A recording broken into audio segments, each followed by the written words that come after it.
que un any abans de que comenci l'assignatura ja s'han llegit el llibre, ja han fet els exercicis, ja han fet pràctiques, no? I està portant la LOMCE endavant, la LOMCE, doncs molt abans de que tinguin sobre el paper quines eren les intencions i quines eren les formes en què pensaven fer-ho. Volem destacar també la broma o la ironia cruel que és dir-li a aquesta llei de millora de la qualitat educativa. Això Q fa mal, perquè realment si el que volen dir és que algunes persones van a tindre una millor qualitat de l'ensenyament és possible, però entès com a societat, com a ciutadania, això és mentida. El que van aconseguir és justament el contrari. Van aconseguir que qualsevol alumne del País Valencià, quan vaig a l'escola, note una pitjor atenció educativa, un pitjor accés al dret a l'educació. Volíem destacar de les retallades autonòmiques el que ha suposat, per exemple, l'increment de les ràtios, abans de que ara la LOMCE les refrendarà, dirà que efectivament se poden quedar així, no? Però aquí ja teníem la proposta, pujar el número d'alumnes per aula. A l'hora que pujaven el número d'alumnes per aula, està pujant el número d'hores lectives que ha de fer cada professor. Això és evident que és una reducció de l'atenció educativa. El professorat ha d'atendre un major nombre d'alumnes, un major nombre de nivells educatius i, per tant, pitjor pot preparar les classes, pitjor pot atendre la diversitat que té dins de l'aula, pitjor atenció en definitiva tindrà cada un dels alumnes que està assistint a aquesta aula.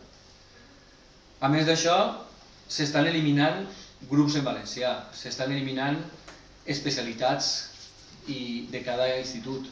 El que s'està aconseguint és que l'alumnat no pugui escollir, si no té recursos econòmics, si no té alguna altra manera d'accedir a alguna que està vedat a la majoria, a l'especialitat que vol, al tipus d'ensenyament que vol, al seu perfil lingüístic.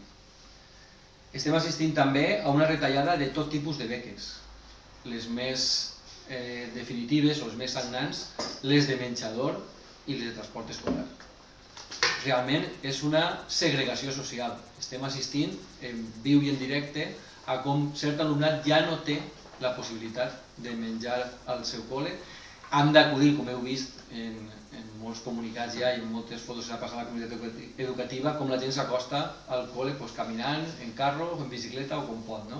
Estem assistint a això, un desmantellament pràctic de l'atenció educativa a l'alumnat.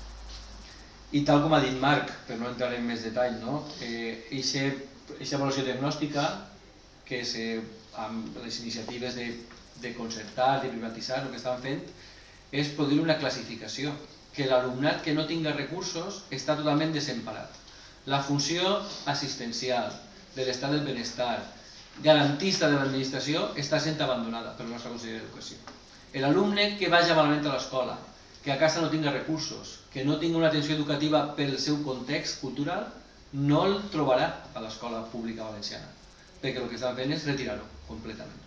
Per tant, aquesta seria una altra de les denúncies que des de la plataforma i dels tres sindicats que en formem part volem destacar.